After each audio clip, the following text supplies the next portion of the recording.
Hey guys, it's Ty with Tyler Fixes Things. If you're coming back to visit us, hey, we appreciate it. It's always good seeing you guys. You know what to expect. We're going to get into it, get it done, do it clean. If you're new to the channel, make sure you hit the subscribe button here. That way you don't miss anything. Keeps you in the loop and you don't miss anything that you can't live without. So today we got a 2026 Yamaha Kodiak 450. So she's almost due for her first service and the customer wants to get her done. So that's what we're doing. One of the most important things we're going to address today that this video is actually for is how to tear down and get to check your valve clearances and adjust if necessary. They're kind of tricky to get to, but I'm going to show you the components you need to remove to get down to it. Panels, gas tank, everything else connected to the gas tank. And then the exhaust valve cover is a little trickier to get to, but once we get those off, we're going to verify timing. That's a pretty simple measure. I'm going to show you. You've got inspection ports in there, cam cover on the side so you can look at your top dead center markings. I'll walk you through it. Not a problem. That's what I'm here for. Let's get rolling.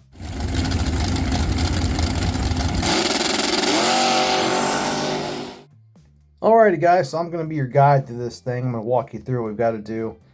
So what you're seeing right here, this isn't the hard part. You're just taking off the seat, some side panels here. There's going to be 3 screws that hold this plate on here. And once you get this off, you can just set her to the side. Now you're going to remove your air filter box top here. Same deal, just 4 little clips and just put her to the side. To get the black trim off or above the fuel tank, there's 2 screws in the front and 2 of your push keepers here like you'd see on a body panel. Those will just pop the middle insert out. Remove the gas tank cap in order to get this black trim to slip up over it.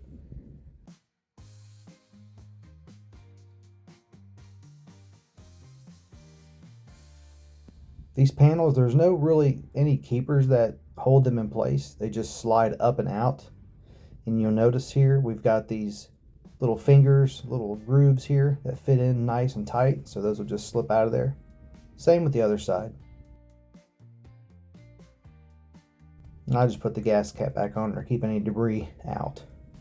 So now we got to start disassembling the fuel pump assembly here, which is going to have a few different hoses, a few different connectors.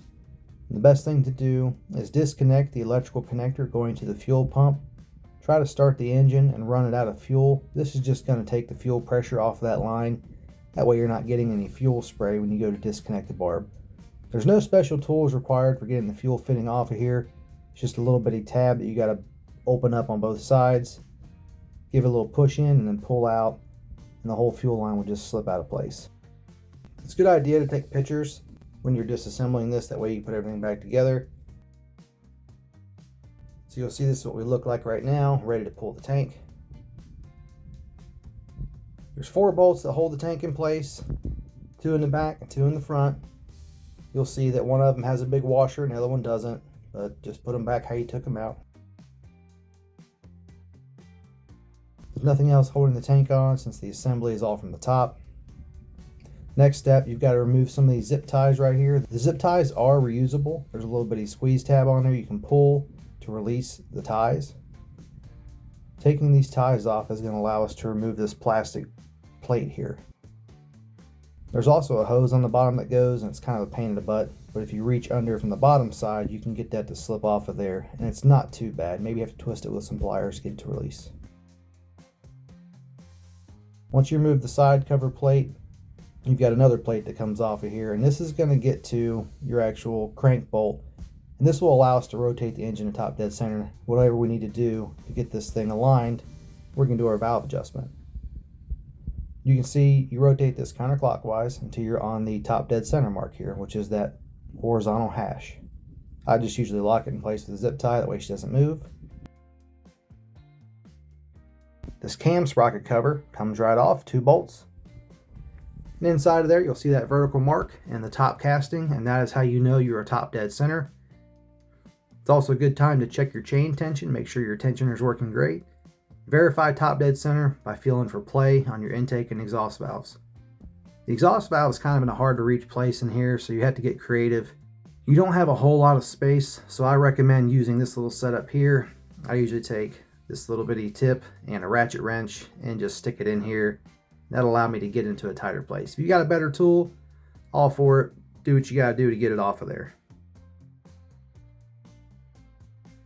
So once you verify that you're top dead center by getting the lash and your markings, you can go through and start checking tolerances. I always go min-max. So I'll start off with the smallest size allowable, see if it fits. In this case it does.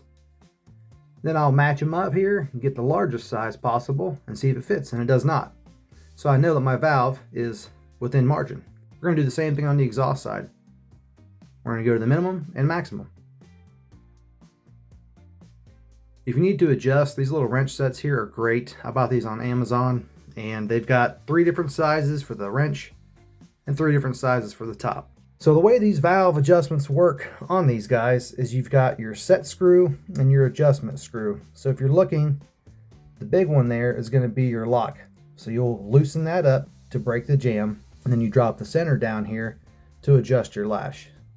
So when you're adjusting lash, you always look for a little bit of pull pressure on the feeler gauge, a little resistance. And when you're done, crank them down and you're good to go.